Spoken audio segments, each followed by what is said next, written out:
Méditation du 14 mai, le précurseur d'Internet.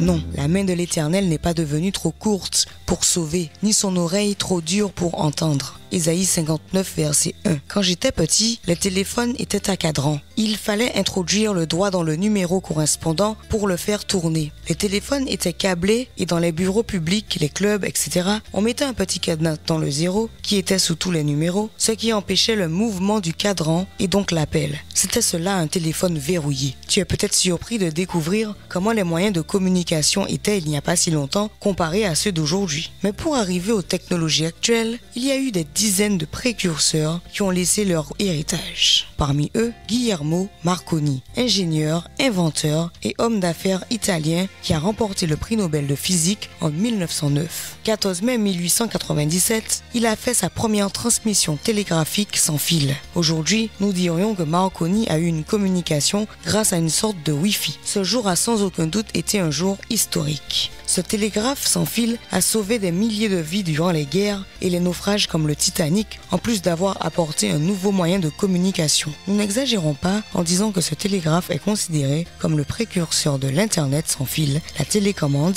la télévision par satellite et le téléphone portable. Il n'existe pas de fil assez long arrivant jusqu'au